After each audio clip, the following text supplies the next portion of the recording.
So Tom Landry was pretty strict. Oh, pretty strict. That's an understatement. In the house today, we have a two-time All-SEC in 1973 and 74, first-team All-American 1974. He is a member of the University of Florida Athletics Hall of Fame, 1975 NFL All-Rookie Team. He's a second-round draft pick in 1975 by the Dallas Cowboys. Played in 3 Super Bowls, won one of them against the Denver Broncos, I believe. Please welcome my friend, number 66, Burton Lawless. How you doing? Doing good, Tony. You told me things about myself I didn't know. Telling you what, man. Thank you for bringing back old memories, Tony. I appreciate the compliment. Oh, thank you for coming on the show. So how y'all handling the pandemic virus? Y'all doing okay? Well, I'm sitting around getting fatter. Yeah, my wife has been cooking a lot, and she's a great cook.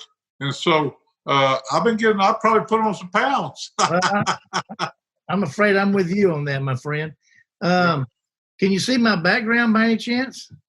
I certainly do. Where'd you get ahead? It's nice. That's you know what that reminds me of? What's that? My good friend in Dallas has a skybox, and it was in the end zone. It reminds me. Well, it looks like it's the end zone at Texas. That's the new stadium, though, isn't it? That's Texas Stadium. That's what I thought. Yep. I thought that when I saw that, Tony, I said, that's Texas Stadium. I did My that. friend, are you? It seems to me it looks like you're sitting there where the stadium club was. Exactly. But actually, it's just his skybox was like the second box on the. If you go into the deal there, and taking the left, go around. His was the second skybox, and he was like my second dad. And I sat there in that box many times. That's a pretty good. With me, and he was, like I say, my second dad, and right there next to the stadium club. And I knew when I saw that, that's like Texas Stadium. Sir, I did it for you. That's a feature that Zoom has, so you can put anything back there. Thank you so much. That brings back a lot of memories, you know. It really does. So let's start from the beginning. So you're from Alabama, is that correct? No, I was born in Alabama, Tony. But I moved to Florida when I was 9 months old. Okay. And so I grew up down in South Florida, a little town called Punta Gorda, Florida. Mm-hmm. When I grew up there was 3,000 people there, and there wasn't. It grew probably 5,000 in my hometown, but my high school was bigger because there were like 4 or 5 towns that went to the same one high school. So it would have been like a 4A high school. I got you. So in high school, did I read where you were a tight end? Yeah, I played tight end in high school. And you were recruited by Florida Gators to be a tight end? Yep. Did I read in your very first practice, did you break your shoulder? Yep. I had fractured my shoulder my senior year, the last game of my senior year, and nothing's ever done anything about it, so a lot of calcium built up in there. And I was playing tight end, and in the first day of 2 days, they nailed me, boy, and knocked that calcium loose. I had to have surgery. So my debut at the University of Florida was not very good, I'll tell you. Wow. They talk about some bad luck. Oh, you ain't kidding. So when you came back, they moved you to tackle or guard? Well, I started putting on – I got there weighing about 225, and I gradually I just started getting bigger and bigger, and they moved me into tackle. Then they moved me into guard. And, Tony, that was the best thing ever happened for me because I got a chance to start as a sophomore. Wow. And so I got a chance to start every game. The only game I missed starting at the University of Florida was my senior year. My shoulder was hurt. But I still played the whole game, so, yeah. University of Florida was a great experience for me, Tony. You just – when you're a kid coming from a small town, you really don't know what to do. Were you scared to death? You just pray about it and just put it this way, Tony. I went to University of Florida. I had no idea I'd ever play pro football. I was a scared little kid from Punta Gorda, hoping that I'd get a chance to play at the University of Florida.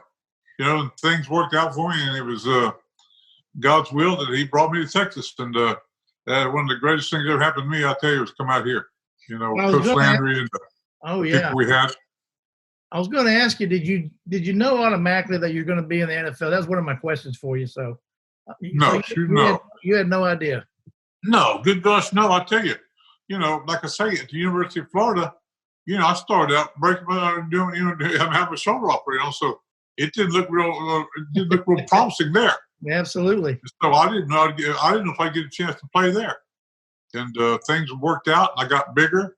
My speed, I was very blessed that my speed didn't slow down a whole lot. You know what I mean? I was still pretty fast, and so I went from 225 pounds about a little over 250 pounds. You know, I lost you. I don't know where you went.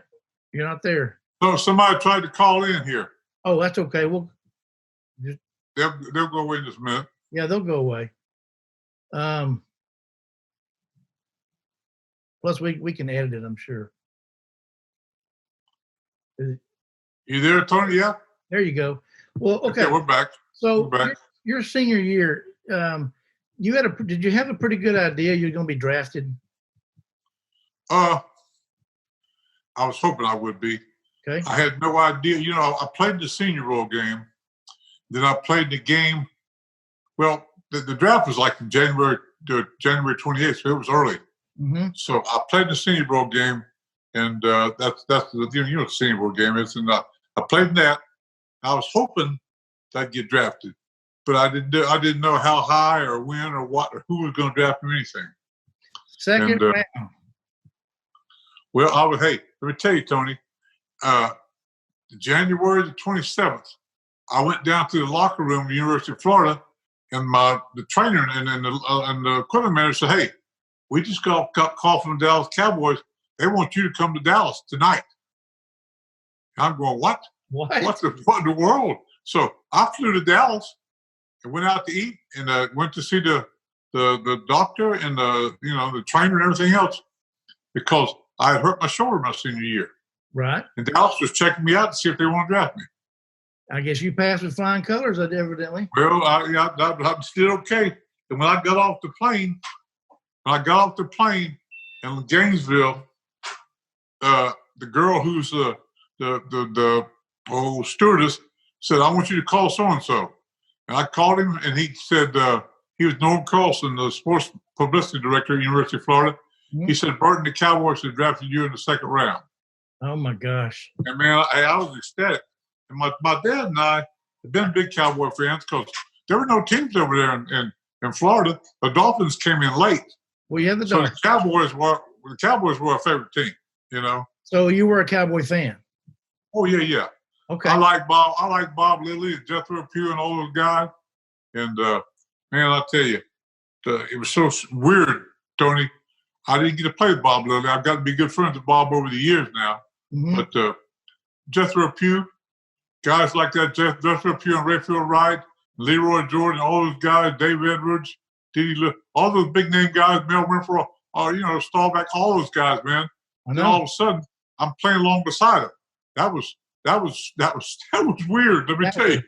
But you know something, Tony? Those guys were so good to us. There was 12 of us make the team my rookie year, and those guys were so good to us to welcome us as a part of the team. A lot of times they chastise the rookies, give them a hard time. Right. They gave us a hard time. We had to do our our duties as a rookie, but they were good to us, and they made us feel part of the team. And that was a great year for the Cowboys. It really was. Called the Dirty Dozen, right? That's right, the Dirty Dozen. Well, before I get into all that, tell me a little bit about how did you end up in Waco without telling your whole life story, because I want to get to that. How did you end up in Waco? I broke my neck in 1982. Mm-hmm. And they brought me to Hillcrest Hospital, and I was there for 2 months, and I just met some people that I liked.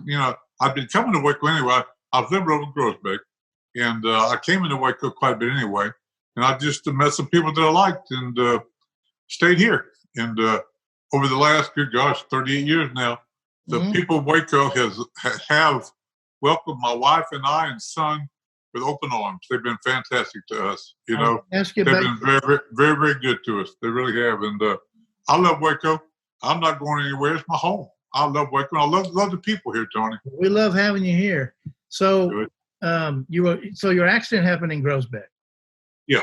Okay. So you met your wife in Waco, I guess? Yep. She's from Waco. She was going to Baylor. Okay. Yep. And then you have the one son, Denver? Yep. Okay.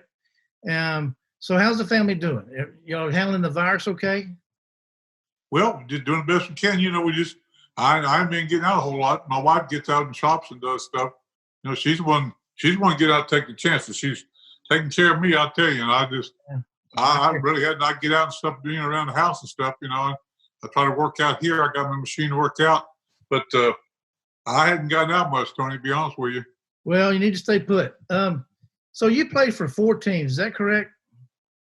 2, 3. I played for, let me tell you. I played for the Cowboys, and I played a year in Detroit. I played a year in Miami, and I was on my way to play for the Bears when I got hurt. Okay. So really 3 teams. Okay. So yeah. Now, with the passing of Don Shula, last week or so, you had the chance to play for 2 legendary coaches, correct? Yeah. Were they pretty much the same? Were they different? I mean, how did they were very different. They were very disciplined, but they were very different. Okay. But you talk about South Florida and Dallas. The 2 different cities were different too. Right. But so Don Shula was more laid back. Don Shula,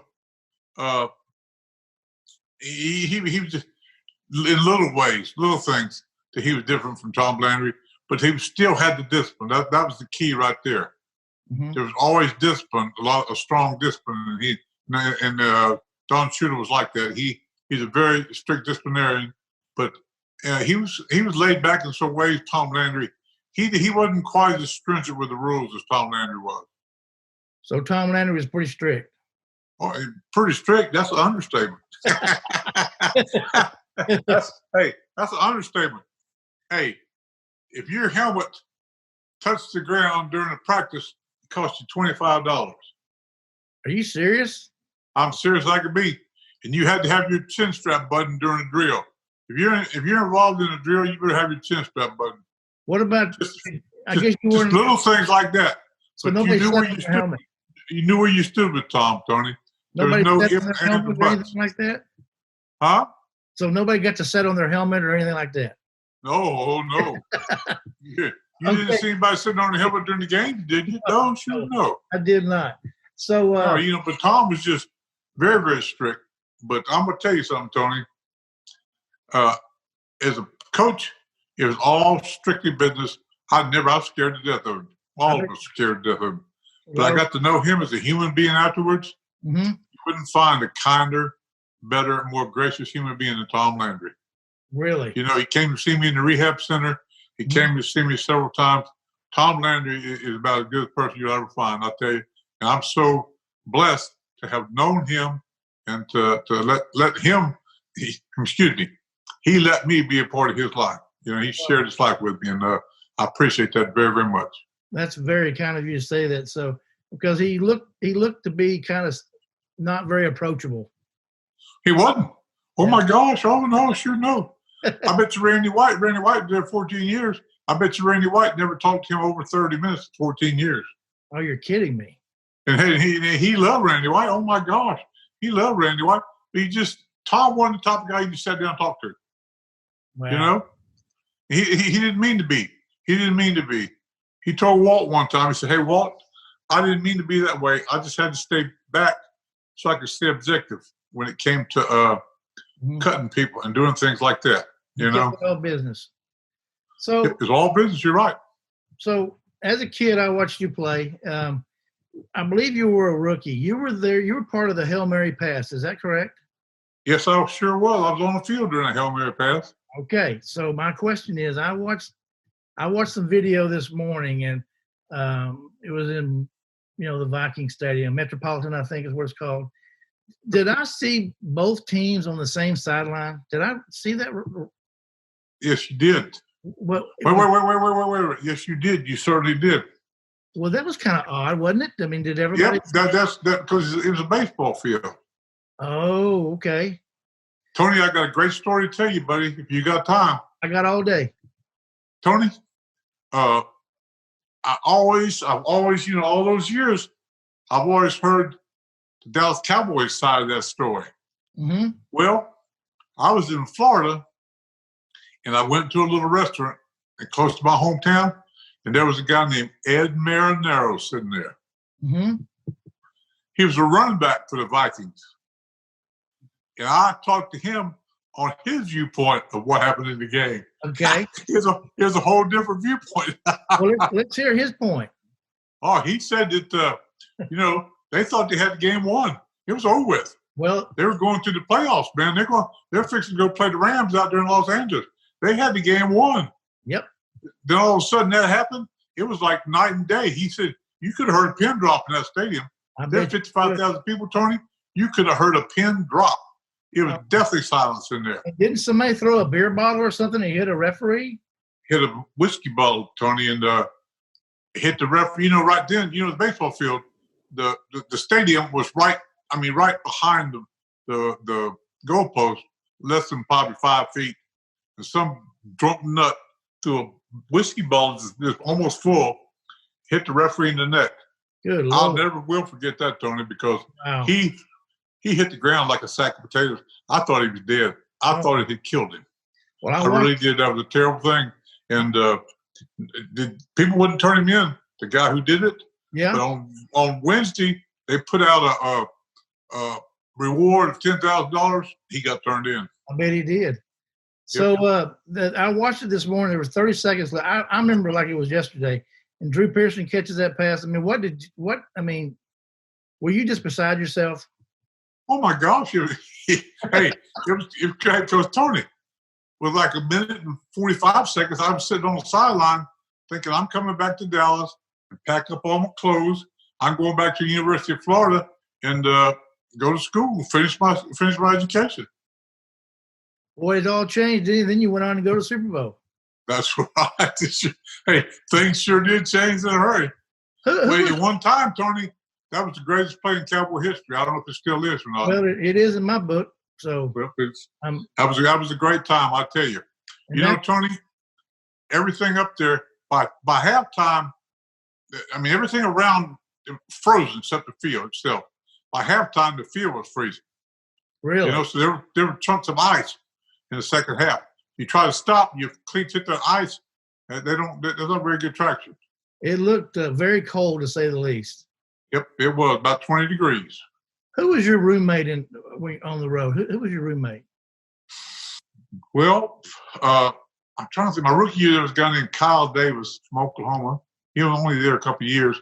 But Randy Hughes was my roommate. He was from Oklahoma, wasn't he? Oklahoma boy, yep. Well, so back then, was there really a rivalry between teams, or was it just because as a kid, I always thought it was a rivalry. Hated the Eagles, hated the Redskins, Lord help me. Do the players, do they feel the rivalry? Because I don't feel like they have the rivalry nowadays. Well, a lot of that rivalry was Texas Ram, too, though. You got to realize that. Texas Ram did a lot to create those rivalries. And, and we had rivalry. There's teams we didn't like. But, like I say, a lot of that, Tony, was to sell tickets. And Texas Ram did a great job of promoting the Dallas Cowboys as America's team, and other teams didn't like that. You know what I mean? Oh, absolutely. So they want to beat the Cowboys. Everybody wants to beat us. Absolutely. Who are some of the toughest guys you went up against? Oh, golly, there are different types of guys. There were guys like Joe Green, who's big and strong, weighs 275 pounds. Then you got guys like Alan Page, who weighs 245 pounds, but he's quicker than a cat. It's hard to block him, too. And you played different types of guys. And you played, what, about 250? I weighed 250, yes. But you think about it. Randy White weighed 255, and he was all pro, probably 9 times. Mm-hmm. So, back then the guys were just a lot smaller. That's all there is to it. Let me ask you this. Did they do a lot of trash talking on the field? No. No. You know who did the trash talking? Who? Guys that didn't have to hit each other every play. Secondary guys and wide receivers and people like that. Most of the time, the interior guys, Tony, they didn't say nothing because we had to bang heads every play. Yeah. So you need to keep your mouth shut because you hit him one time, he's going to hit you next time. So just keep your mouth shut and play the game. Play one play at a time. And That's what about practices? Who'd you go up against in practice? Sometimes I had to go against Randy White, which wasn't a whole lot of fun. Well, that'd make you better, wouldn't it? But I would tell you this. Let me tell you this. Randy and I were roommates for 2 years. So Randy, he didn't try to tear me up. You know what I mean? Right. He did his job and stuff. See, I'm telling you, man, practice was pretty much 75%. You know, so you only got 45 guys, so you had to hit each other. Well, and so. Yeah, but it does make you better when you're going against guys like Randy White. I mean. Oh, yeah, I had to go against Randy White and Jethro Pugh and guys like that, you know. And you played next to Ralph Neely? Yep. I think he retired. I played both sides. I played with Rayfield on one side, Ralph Neely on the other side. Not bad guys. So let me tell you something. When Rayfield Wright was healthy before he tore his knee up, he was the best tackle in the league, hands down. Wow. He was fantastic, I'm telling you.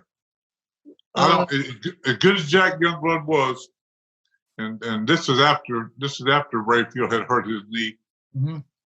Youngblood, I don't think ever touched Roger Staubach. I'm telling you. How is it playing with a guy like Roger the Dodger?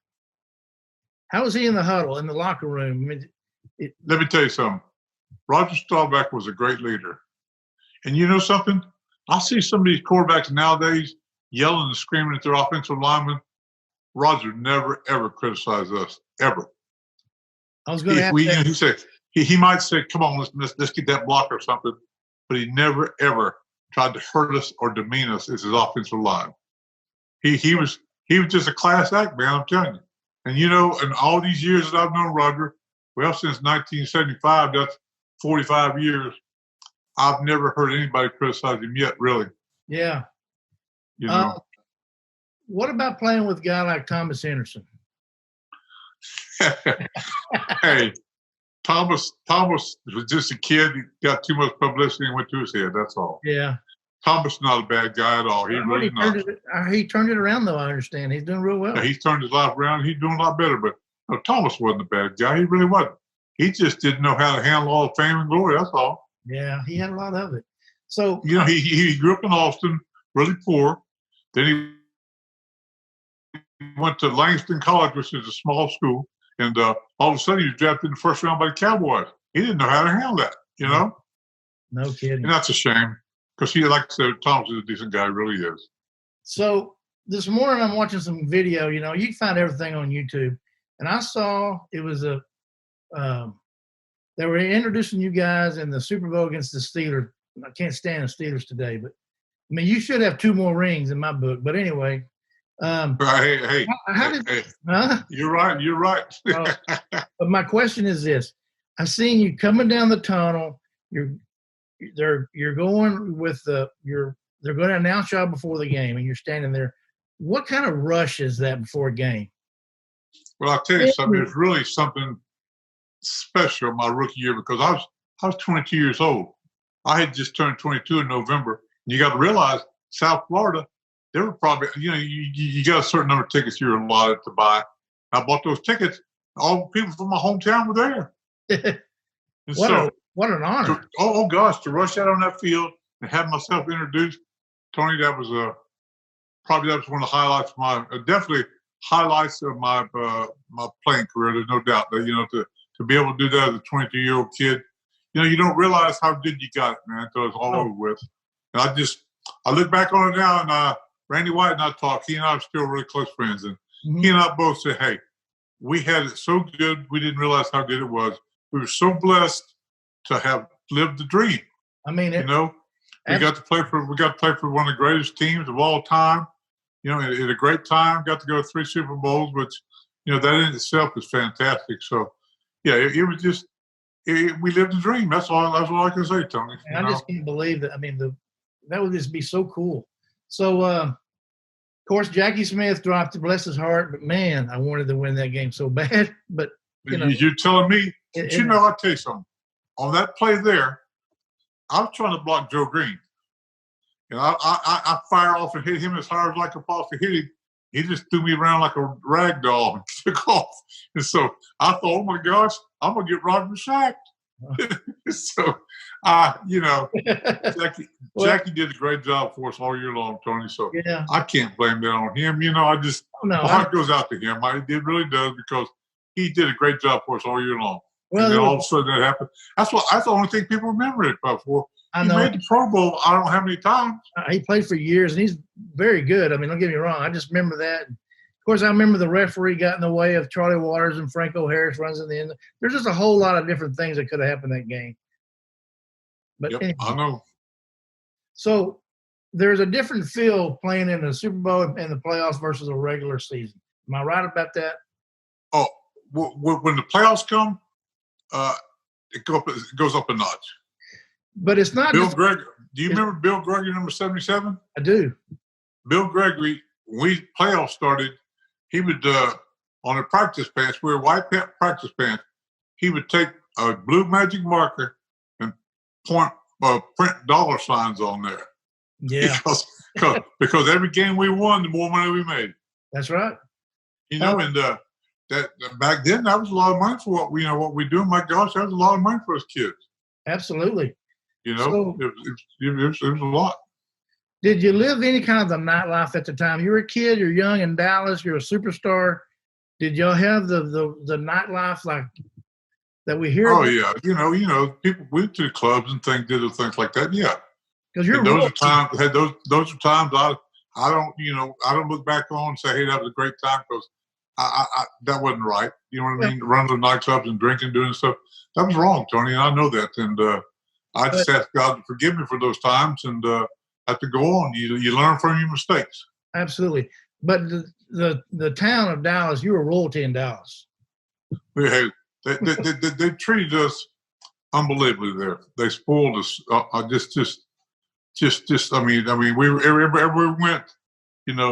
If they found out you were a Cowboy, if you went with Randy White, they knew who you were. Oh, absolutely. But people they were just good to us, man. They loved the Cowboys. I will say this: we got away with stuff they wouldn't get away with now. Yeah, kids under a microscope now. Now, we got, things happened, Social media, it's out there in minutes. So, did you ask to be traded, or did they trade you? Well, I left. I left Dallas. I thought I was going to retire, and Shula called me up from the Dolphins. Oh, okay. I had moved down to Miami, and he called me up and said, hey, Burton, how'd you like to come down here? Well, I went down for 2 weeks, and he would cut me until the second-round draft choice got well. And then after the sixth game of the year, Monty Clark from Detroit Lions called me up and said, here, we need to come up here. So I went up there and played the whole rest of the year, went to Detroit, played the whole preseason. They cut me after the last game.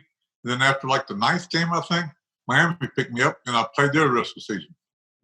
Did you after going to Miami and Chicago, after Miami and Detroit, I called Mike Dick up and said, Mike, you're my coach for 5 years in Dallas. You know what my abilities are. If you'll give me a fair chance to play for the Chicago Bears, I'll let him come up there. He said, Burton, the right guard position's open here. And he sent me a contract in the mail. I signed it. I was on my way to play for the Bears. And I think 1 month after the point of me signing that contract, I broke my neck. Good Lord. And let me tell you what Mike Dickey did. I'll never forget this. I was laying there in the bed, hospital bed. He sent me a Chicago Bears jersey with my name on it. Said, Burton, this was a jersey you'd wear if you were playing in Chicago. Really? Yeah. It's crazy and crazy Dickey can be. Yes. Mike had a good heart. He really did. So if you don't mind me asking, you broke your neck and you're paralyzed for what, 17 days, I heard? Yep. What are you laying in there thinking? I mean, why is this happening? Well, you got a lot of time to think. You just think, you're just hoping, first of all, you get a chance to walk again, because I walked when I first got hurt, Tony. It wasn't like when I got hurt, I couldn't move, because I got up and walked, got back to the tractor and everything else, and called the guy to come get me. So I was hoping there was there was this deepness inside me and said, hey, hopefully I can walk again. Right. And I just held out hope and, just asked God to help me. That's all there is to it. God always has a plan, doesn't he? Well, when he closes one door, he opens up another door. Absolutely. So things that I never looked or took for granted, I see now differently, a whole lot differently, Right. You were telling me yesterday about a roast you had with Staubach, you and the lineman. Yep, Tony, I'm trying to think how many years it's been in the last 10 years. It was a special deal set up for Roger. It was all the old offensive linemen. Supposed to be private. Jerry Jones gets wind of it, and he sends a daggum camera crew up there. Uh-oh. I heard people say, Burton, I saw you on the so-and-so and so-and-so. I said, what?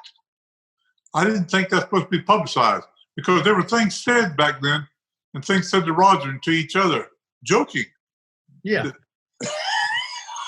Excuse me, Tony. That didn't need to be heard by other people, put it that way. It was a private party. Well, did you have a good roast though anyway? Oh, it was great. We had a great time. It was fun. Seeing all the guys and just being together again, it was nice.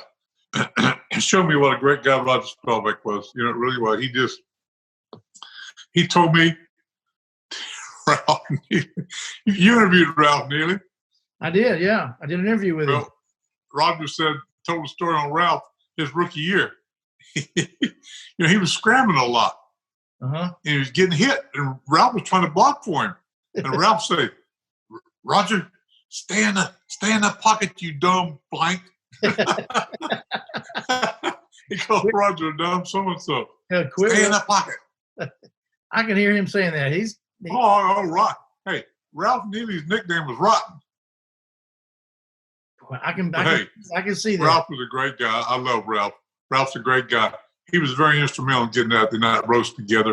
And that's the last time I've seen Ralph, I talked to him a couple of weeks ago, and he's doing pretty good.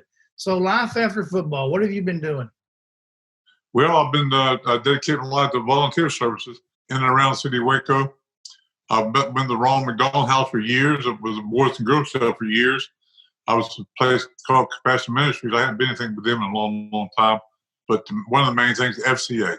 I've been involved in FCA for a long, long time. And I've been involved in FCA off and on since 1969, Tony. Really? A long, long, long time, buddy. And it's I see lives being changed in the FCA, and for a good way, in a good way. And so that's probably the most. I do more with the FCA now than probably any other organization. My son played in that game. Another thing called Legacy Outfitters. Just several different organizations. Jeff Fritcher and those guys are good people. Oh, yep. Now, I talked to Jeff yesterday just to say hello. Yeah, my son got to play in that FCA game when my youngest son did. So we know that's a great game. It's sad, Tony, that we're not going to get to do the game this year. I know. I hate that for all the kids. My heart goes out to all these kids that are missing things. You know what? They really are. I mean, it goes down from Little League to Pee Wee to their senior year. I mean, it's sad. So if you have some advice for anybody, of course, you have any advice for a young man that wants to go into maybe pursue college football? Well, I'll tell you, I just tell them this. Do your best at every level that you play. Do your best every day. Mm-hmm. Because if you have the ability, somebody will find you. Right. If you have the ability, Tony, somebody's going to find you and give you an opportunity. I guarantee you. There's too many schools out there now on all different levels, starting from a small school, all the way up to started junior colleges, all the way up through to Division 1A. If you got the ability, somebody will find you. Don't worry about playing college ball. Don't make that your goal. Make it your goal to be the very best you can be now, this day. And then it'll pay off. Yep, it'll pay off. Things will fall in place for you. You're right. Just do the best you can at the level you're on. And don't worry about tomorrow because, hey, you might get hurt and never play again, Tony. That's true. You just got to do your best now. I mean, you can speak for that. Do you have any closing thoughts you want to add before we leave? No, I'll just say how blessed in my life I've been. God's been good to me. I broke my neck and went through a lot of things, but had I not broken my neck, I'd never met my wife. I'd never had my son. That's true. Those are two. Hey, let me tell you something. having her and Denver in my life is 10 times better than the Super Bowl. Oh, absolutely. That's football. That don't mean nothing. I hear you. It mean nothing. Having those people in my life is about relationships. And I encourage you to make good relationships because they carry you through everything. I totally agree with that. One of the things I want to tell you in closing, I've seen you in town many times. I've seen you at the Bob Lilly golf tournament. You've signed my helmet. I have a helmet signed. I know you don't remember that, but I've seen you in restaurants. You're very approachable. You don't mind talking football. You don't mind somebody shaking your hand or taking a picture. I've even seen you take your ring off and let people wear your ring for a minute. That means a lot to the fan.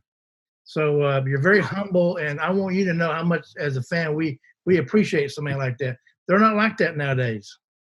Well, thank you, Tony. I grew up in a Christian home. My mother and daddy taught me to be humble. You know. Yep. You know, they taught me to be that way. That's just where I grew up. Well, I tell you what, it's really good to see a good person that doesn't mind talking a little shop with you. So anyway, I wanted to thank you very much for your time, and I hope you enjoy the background. You know, that stadium, I don't think it's there anymore. But hey, let me tell you something. Let me tell you a quick story. Randy White, he went out there to the implosion. Oh. You know, and he saw him blow it up. He said he turned around and started driving away. He said, you know, I just gave 14 years of my life. Now all of a sudden it ain't even there. It's gone. It's a parking lot or whatever. So he said it sort of gave him an empty feeling. Oh, man. You know? Absolutely. Do you go to any of the games nowadays in the new stadium? The last game I went to, I think it was I can't remember what it was, our anniversary, one of the Super Bowl. Jerry Jones had us there for one of the Super Bowl anniversaries, you know? Okay. I can't remember exactly which one. I won't say, wait a minute. I'm trying to think what year it was. I have to ask my wife. I want to say about our 35th, probably maybe, and Aikman and them 15th, something along in there. Yeah, they coincided. So I got so you see Aikman and all those guys. Yeah, and I met those younger kids. I said kids, they were older men too. But what it showed me, Tony, is that the kids hadn't changed. They're basically the same. They're just kids out there enjoying their life and getting a chance to do what they love. But they make a lot more money now, that's for sure. Hey, you ain't lying. Well, listen, I hope I can have you back sometime if you're not too busy. We'll talk a little football or whatever. But thank you so much for coming on and being one of my sports legends, and I appreciate your time. All right, Tony. You take care, and thank you. I enjoyed it. Thank you very much. Until next time, stay tuned for more guests. Take care.